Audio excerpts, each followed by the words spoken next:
So friends, पहला question है हमारा कि आवर्त सारणी में गैसों की कुल संख्या कितनी है। तो टोटल हम बता दें 180 एलिमेंट हैं और उसमें से गैस कितने हैं आपके पूरे 11 हैं। कितने हैं? 11 हैं। सो फ्रेंड्स, हम चलते हैं अगले प्रश्न की तरफ। हमारा जो अगला प्रश्न है वो ये है कि निम्न में से किस तत्व में न्यूट्रॉनों की संख्या 0 है या 0 है। न्यूट्रॉनों की संख्या देखिए हम आपको बता देते हैं। तो करेक्ट आंसर हो जाएगा हाइड्रोजन। हाइड्रोजन का एटॉमिक नंबर होता है 1 होता है और एटॉमिक नंबर के ही बराबर होता है उसका प्रोटॉनों की संख्या, यानी कि प्रोटॉनों की संख्या क्या हो जाएगी? 1 हो जाएगी। और नंबर ऑफ इलेक्ट्रॉन यानी कि इलेक्ट्रॉनों की संख्या भी 1 हो जाएगी, क्योंकि प्रोटॉन के ही बराबर क्या होता है? इलेक्ट्रॉन होता है। और हम आपको बता दें इसका जो एटॉमिक वेट होता है 1 होता है। जब एटॉमिक वेट में क्या होता है आपका? न्यूट्रॉन प्लस प्रोटॉन, न्यूट्रॉन और प्रोटॉन जोड़ देंगे तो एटॉमिक वेट आ जाएगा। तो सो फ्रेंड्स, अब जब एटॉमिक वेट 1 है तो अब क्या हो जाएगा? यानी कि नंबर ऑफ प्रोटॉन 1 और नंबर ऑफ न्यूट्रॉन इसलिए क्या हो जाएगा? 0 हो जाएगा। सो फ्रेंड्स, हम आपको बता दें नंबर ऑफ न्यूट्रॉन क्या हो जाएगा? 0 हो जाएगा, यानी कि हाइड्रोजन में न्यूट्रॉनों की संख्या क्या हो जाएगी? 0 हो जाएगी। हम चलते हैं अगले प्रश्न की तरफ। हमारा जो अगला प्रश्न है वो ये है कि आवर्त सारणी में सबसे हल्की धातु कौन सी है। तो करेक्ट आंसर हो जाएगा लिथियम। लिथियम का जो सिंबल होता है Li होता है और इसका जो एटॉमिक नंबर होता है वो 3 होता है।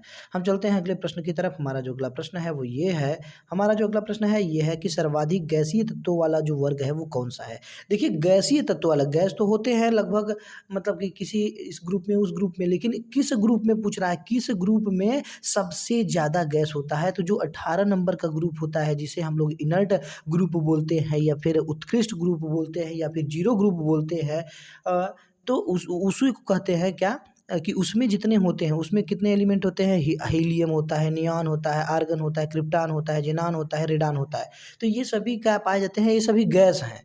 तो हम आपको बता दें ये सभी गैस होते हैं, यानी कि उस 18वें ग्रुप में सबसे ज़्यादा गैस हैं। तो वही कह रहा है सर्वाधिक गैसीय तत्व वाला जो वर्ग है वो कौन सा है? 18वां है, यानी कि जिसे शून्य वर्ग बोलते हैं या फिर नोबेल ग्रुप बोलते हैं या फिर इनर्ट ग्रुप बोलते हैं। हम चलते हैं अगले प्रश्न की तरफ। हमारा जो अगला प्रश्न है वो ये है कि हीलियम तत्व में न्यूट्रॉनों की संख्या कितनी है। देखिए हीलियम तत्व में कह रहा है कि न्यूट्रॉनों की संख्या, फिर वही हम बता रहे हैं कि देखिए हीलियम होता है कि He होता है, इसका जो एटॉमिक नंबर होता है वो क्या होता है? वो होता है 2 होता है। एटॉमिक नंबर के बराबर ही प्रोटॉन होता है, उसी के बराबर इलेक्ट्रॉन होता है। तो इलेक्ट्रॉन भी क्या हो जाएगी? संख्या 2 हो जाएगी।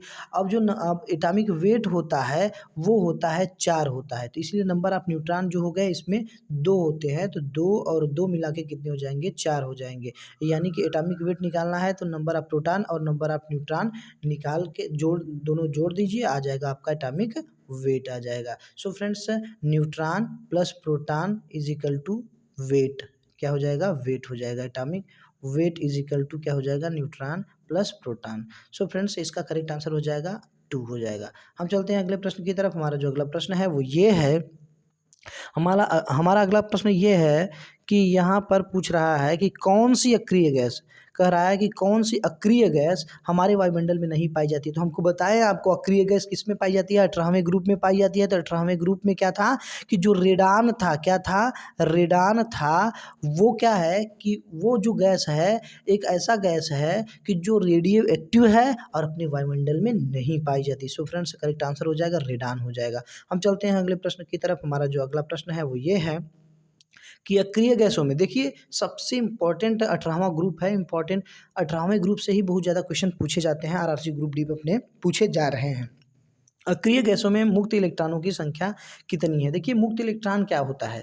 मुक्त इलेक्ट्रॉन होता है कि जैसे कि जो उसका ऑक्टेट पूरा ना हो, उसका क्या है? ऑक्टेट पूरा ना हो। तो हम आपको बता दें जैसे कि मान लीजिए हीलियम लेते हैं, तो हीलियम का क्या होता है कि ये मान लीजिए ये है पहला सेल है, दूसरा सेल है, पहला कोष दूसरा कोष। पहले कोष में हीलियम का होता है 2, तो 2 आपका यहाँ पर इलेक्ट्रॉन फिलअप हो गया और बाकी जो दूसरा मतलब ऑक्टेट है, ऑक्टेट में एक भी इलेक्ट्रॉन नहीं बचे, यानी कि ये इसमें 2, पहले जो सेल में केवल 2 ही इलेक्ट्रॉन भरे जाते हैं, दूसरे सेल में कितने भरे जाते हैं? 8 की क्षमता होती है। तो पहला तो कंप्लीट हो गया 2 और दूसरा पूरा खाली हो गया। तो यानी कि फ्री कितने इलेक्ट्रॉन हैं?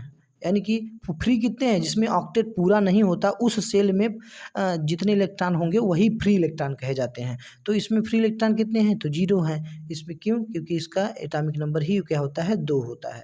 तो 2 इलेक्ट्रॉन होंगे और 2 इलेक्ट्रॉन होंगे, ये पूरा हो जाएगा, कंप्लीट हो जाएगा। ये जो दूसरा वाला सेल है, कोष है, वो पूरा नहीं होगा। इसीलिए जो नंबर ऑफ मतलब कि इलेक्ट्रॉन है, मतलब जो फ्री इलेक्ट्रॉन है वो 0 हो जाएगा। फ्री इलेक्ट्रॉन 0 हो जाएगा। सो फ्रेंड्स आप इसमें भी देख सकते हैं इसका कॉन्फ़िगरेशन है, तो इसमें इसका कॉन्फ़िगरेशन ये नियॉन का, ये आर्गन का, ये, और फिर हम बता दें आपको ये 0 ग्रुप हैं, अक्रिय गैस ग्रुप, ये आपका हो जाएगा जिनान हो जाएगा, ये हो जाएगा आपका रेडान हो जाएगा। इसका इलेक्ट्रॉनिक कॉन्फ़िगरेशन है, ये क्रिप्टॉन है। सो फ्रेंड्स हम चलते हैं अगले प्रश्न की तरफ। हमारा जो अगला प्रश्न है वो ये है कि आवर्त सारणी में सबसे क्रियाशील धातु कौन सी है। देखिए फ्रेंड्स हम आपको बताएं कि क्रियाशील अधातु की बात पूछ रहा है, तो कैसे के, अब हम बता दें आपको, जब बाएं से दाएं की ओर जाएंगे तो अधातु की क्रियाशीलता बढ़ेगी, और फिर नीचे से ऊपर जाने लगिए तो अधातु की क्रियाशीलता बढ़ती है। सो फ्रेंड्स हम आपको बता दें, यानी कि जो पीरियाडिक टेबल है उसमें सबसे दाएं और सबसे ऊपर अधातु जो होगी वही सबसे क्रियाशील होगी, तो वो कौन सा है, फ्लोरीन है। कौन सा है, फ्लोरीन। हम चलते हैं अगले प्रश्न की तरफ। हमारा जो अगला प्रश्न है वो ये है कि पौधों के पर्णहरिम में पाया जाने वाला धातु तत्व कौन सा है। तो करेक्ट आंसर हो जाएगा मैग्नीशियम हो जाएगा, यानी कि Mg, यानी कि इसका जो हो जाएगा 12 एटॉमिक नंबर हो जाएगा। हम चलते हैं अगले प्रश्न की तरफ। हमारा जो अगला प्रश्न है वो ये है कि क्लोरीन को अपना ऑक्टेट पूरा करने के लिए कितने इलेक्ट्रॉनों की आवश्यकता होती है। देखिए फिर वही हम बात बताते हैं कि इसका कॉन्फ़िगरेशन, जैसे क्लोरीन है तो Cl है तो इसका 17 है, तो इसका कॉन्फ़िगरेशन करेंगे तो क्या हो जाएगा, ये 2 हो जाएगा, पहले सेल में 2, दूसरे सेल में 8, और तीसरे सेल में भी कितना बचेगा, 2 8 10 हो जाएगा। अब यहाँ पे 7, तो देखिए यहाँ पे 2, यहाँ पे 8, यहाँ पे भी 8 होना चाहिए, यहाँ पे भी 8 का ऑक्टेट है, तो ऑक्टेट पूरा करने के लिए कितना इलेक्ट्रॉन चाहिए, तो 7 है, एक चाहिए 8 होने के लिए, तो वही करेक्ट आंसर हो जाएगा कि ऑक्टेट पूरा करने के लिए 1 इलेक्ट्रॉन की आवश्यकता होगी, यानी करेक्ट आंसर हो जाएगा 1 हो जाएगा। हम चलते हैं अगले प्रश्न की तरफ। हमारा जो अगला प्रश्न है वो ये है कि देखिए यहाँ पे कह रहा है कि सिलिकॉन के अंतिम उपकोष में मुक्त इलेक्ट्रॉन कितने होते हैं। देखिए यहाँ पे उपकोष नहीं होगा, कोष होगा, क्योंकि हम कोष और उपकोष के बारे में आपको बताते हैं। देखिए ये जो होता है कोष होता है, यानी कि जो ये सेल होता है, देखिए क्या होता है कि ये हो गया K shell, L shell, M shell, और भी जो रहेगा एन सेल, एन कोष, के कोष, एल कोष, एम कोष, एन कोष। तो देखिए इसकी अपनी अपनी एनर्जी होती है डिफरेंट, इसमें अलग एनर्जी, इसमें अलग एनर्जी, इस कोष में अलग एनर्जी, इस कोष में अलग एनर्जी। इसीलिए कोष को भी छोटे छोटे कोष में बांट दिया गया है, विभाजित कर दिया गया है।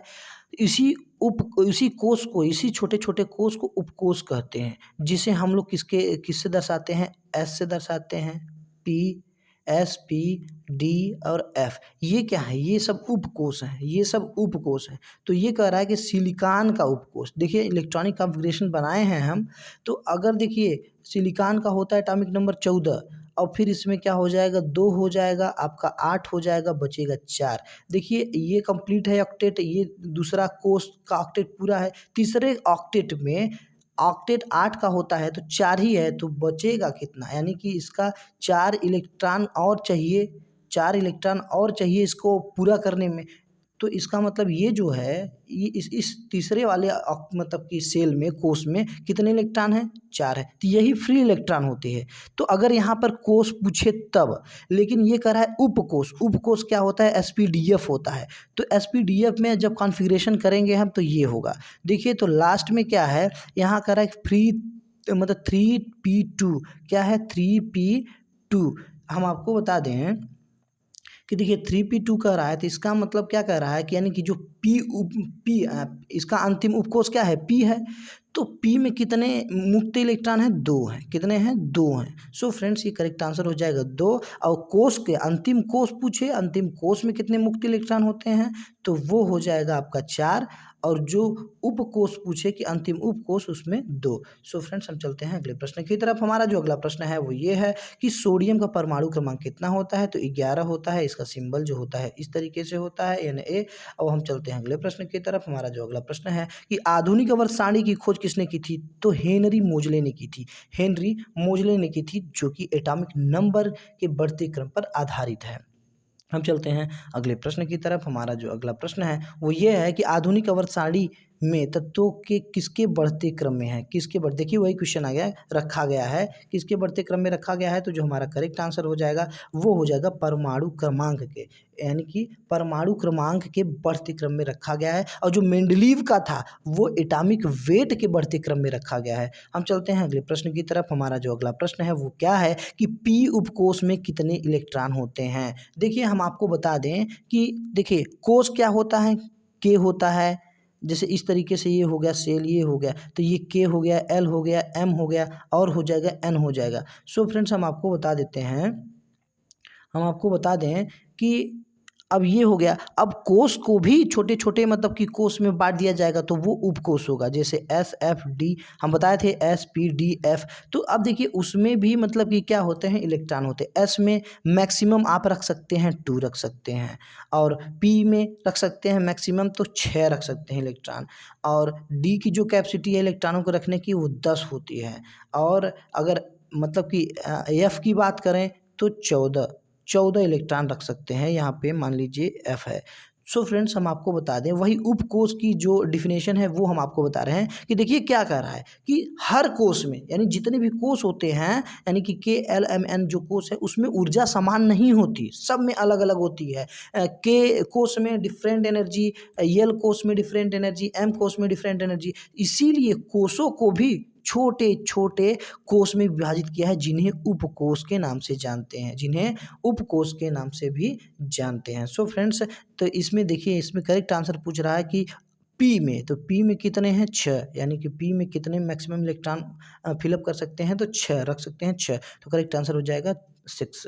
हम चलते हैं अगले प्रश्न की तरफ। हमारा जो अगला प्रश्न है वो ये है कि अब तक कुल कितने तत्वों की खोज की जा चुकी है, तो अब तक 118 तत्वों की खोज की जा चुकी है। हम चलते हैं अगले प्रश्न की तरफ। हमारा जो अगला प्रश्न है कि मेंडलीव की आवर्त सारणी में तत्वों को किसके बढ़ते क्रम में बताएं आपको, एटॉमिक मास, एटॉमिक मास यानी कि एटॉमिक द्रव्यमान के आधार पर, और जो हेनरी मोजले हैं यानी कि आधुनिक आवर्त सारणी वो परमाणु क्रमांक के बढ़ते क्रम में। सो फ्रेंड्स हम चलते हैं अगले प्रश्न की तरफ। हमारा जो अगला प्रश्न है कि आवर्त सारणी कुल अधातुओं की संख्या कितनी होती है। देखिए 22 अधातु होती हैं, 22 अधातु में से एक जो अधातु होती है वो होती है लिक्विड होती है, वो जिसे हम ब्रोमीन कहते हैं, और जितने 11 होते हैं वो क्या होती हैं, वो गैसेज होती हैं, और उसमें से जो 10 होती हैं वो सॉलिड होती हैं।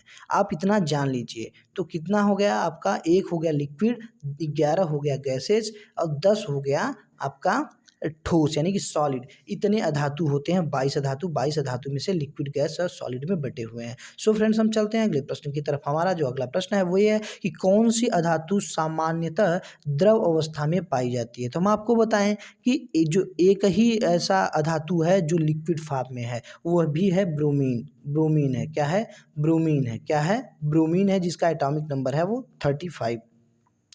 ब्रोमीन है जिसका एटॉमिक नंबर है 35 है। सो फ्रेंड्स हम चलते हैं अगले प्रश्न की तरफ। हमारा जो अगला प्रश्न है वो ये है कि विद्युत का सबसे अच्छा सुचालक कौन सा है। चांदी। अच्छा सुचालक वो होता है जिसमें फ्री इलेक्ट्रॉन्स इजिली अपने सेल को छोड़ दें।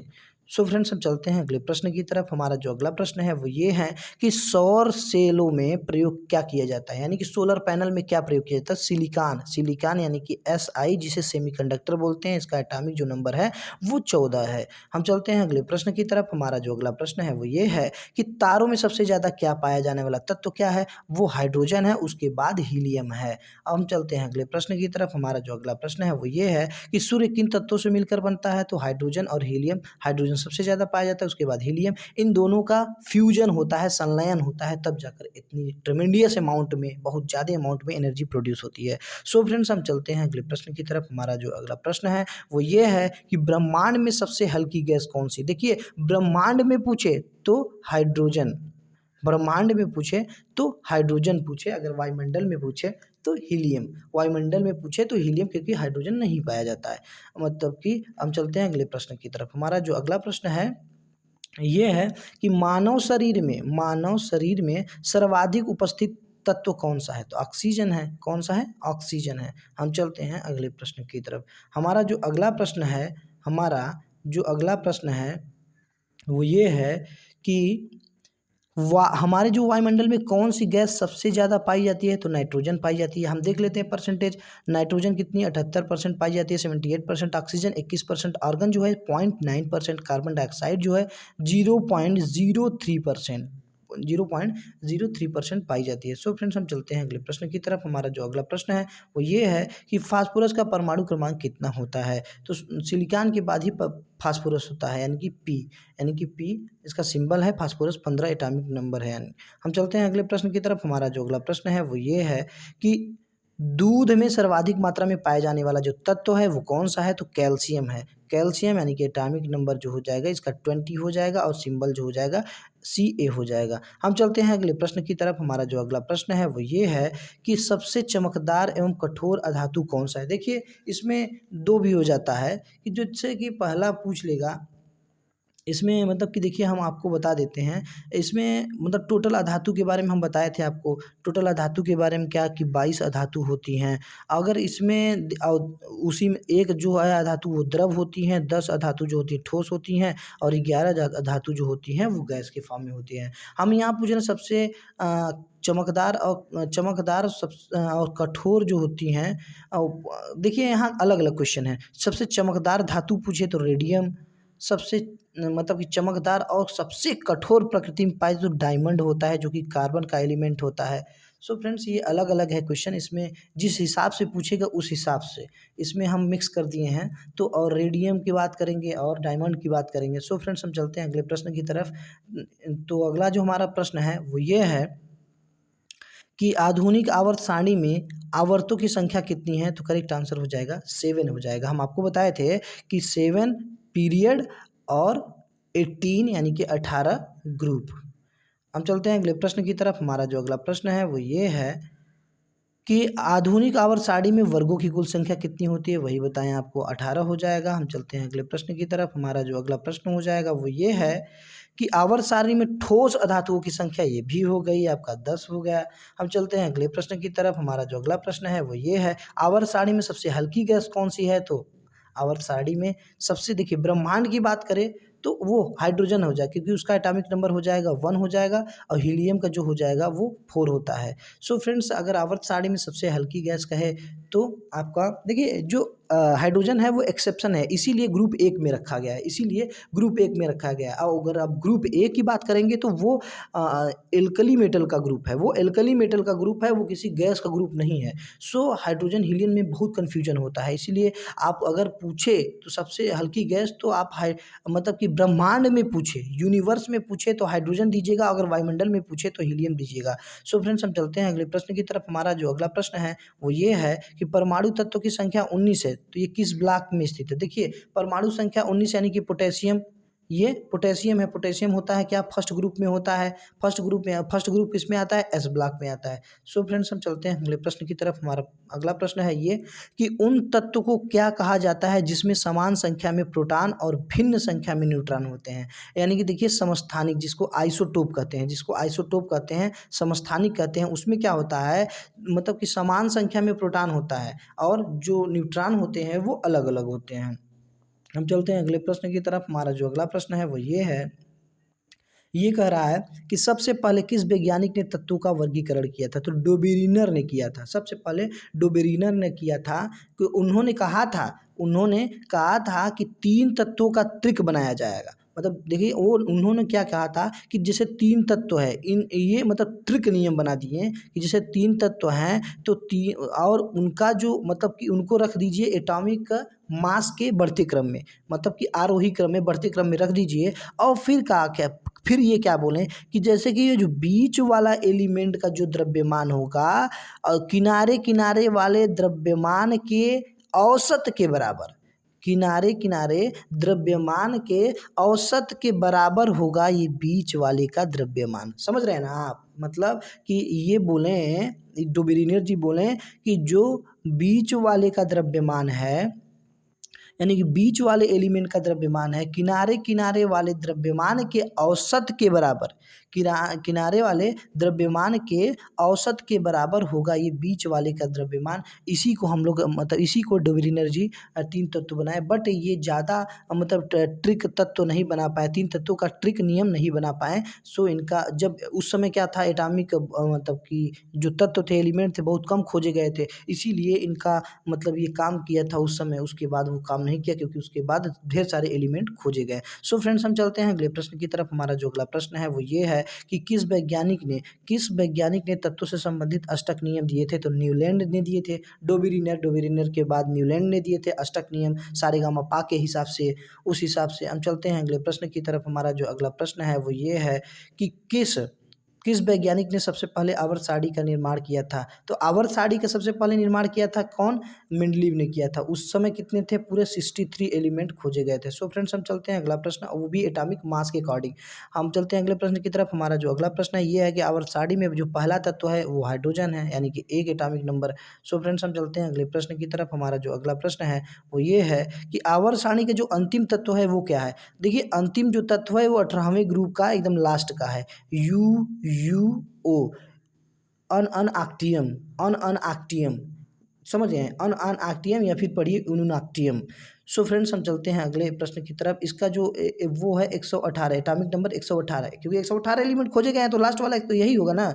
तो आवर्त सारणी का वो अंतिम तत्व पूछ रहा है। सो फ्रेंड्स, हम चलते हैं अगले प्रश्न की तरफ। हमारा जो अगला प्रश्न है वो ये है कि पोलोनियम की खोज किसने की थी? यानी कि पोलोनियम PO, और उसका एटॉमिक नंबर है 84, यानी कि 84 है। ये किसने खोजा था? मैडम क्यूरी ने खोजा था। सो फ्रेंड्स, हम चलते हैं अगले प्रश्न की तरफ। हमारा जो अगला प्रश्न है, सबसे बड़ा तत्व कौन सा है? तो सीजियम है सबसे बड़ा तत्व, यानी कि सीजियम सबसे बड़ा तत्व, सबसे भारी तत्व है सीजियम, CS, जिसका एटॉमिक नंबर है 55 है। सो फ्रेंड्स, हम चलते हैं अगले प्रश्न की तरफ। हमारा जो अगला प्रश्न है वो क्या है कि सबसे छोटा तत्व कौन सा है? हाइड्रोजन है। हम चलते हैं अगले प्रश्न की तरफ। हमारा जो अगला प्रश्न है वो क्या है कि कौन से तत्व धातु अधातु के गुण दोनों रखते हैं? तो वो क्या हो जाते हैं? सेमीकंडक्टर, जिसे हम क्या बोलते हैं? सिलिकॉन भी कर सकते हैं। क्या कर सकते हैं?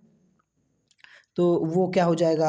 आपका सिलिकॉन हो जाएगा, बोरान हो जाएगा, जर्मेनियम हो जाएगा। ये सेमीकंडक्टर हैं, मतलब कि ये मेटल और नॉन मेटल दोनों के प्रॉपर्टी यानी कि गुण रखते हैं। सिलिकॉन का एटॉमिक नंबर 14 है, बोरान का 5 है, जर्मेनियम का 32 है। सो फ्रेंड्स, हम चलते हैं अगले प्रश्न की तरफ। हमारा जो अगला प्रश्न है वो ये है कि संक्रमण तत्व, हम आपको पहले ही बता दिए थे कि संक्रमण तत्व यानी कि ट्रांजिशन एलिमेंट किस ब्लॉक में रखे गए हैं? तो D ब्लॉक में रखे गए थे। हम आपको बताया ना, यहाँ पे S ब्लॉक है, यहाँ पे P ब्लॉक है, यहाँ पे D ब्लॉक है, यहाँ पे F ब्लॉक है। तो इसी में आते हैं, इसी को कहते हैं आपका संक्रमण तत्व यानी कि ट्रांजिशन एलिमेंट। सो फ्रेंड्स, हम चलते हैं अगले प्रश्न की तरफ। हमारा जो अगला प्रश्न है वो ये है, ये पूछ रहा है कि which is the most abundant inert gas in the atmosphere of the, मतलब ये पूछ रहा है कि पृथ्वी के वायुमंडल में सबसे ज़्यादा जो इनर्ट गैस है, निष्क्रिय गैस हैं, वो कहाँ पाई जाती हैं? वो मतलब कि विच ऑफ द मोस्ट, को कौन सी पाई जाती हैं? तो हम आपको बता दें, जो आर्गन होती है वायुमंडल में सबसे ज़्यादा पाई जाती है, ये इनर्ट गैसेज है। हम आपको बता दें 18वां ग्रुप से ये रिलेटेड है, और 18वें ग्रुप में helium, neon, argon, krypton, xenon, radon, ये सभी पाई जाती हैं। और उसमें से सबसे ज़्यादा अपने वायुमंडल में, पृथ्वी के वायुमंडल में पाई जाती हैं आर्गन, आर्गन। सो फ्रेंड्स, आपको वीडियो अच्छी लगी होगी, तो वीडियो अगर अच्छी लगे तो लाइक कीजिए, सब्सक्राइब कीजिए और बेल आइकन को दबाना ना भूलिएगा, क्योंकि बेल आइकन दबाएंगे तो सबसे पहले हमारा नोटिफिकेशन आपके पास पहुंचेगा और इन सभी अच्छे क्वेश्चन से आप रूबरू होंगे और बेनिफिशियल होंगे। सो फ्रेंड्स, मिलते हैं नेक्स्ट वीडियो में। जय हिंद।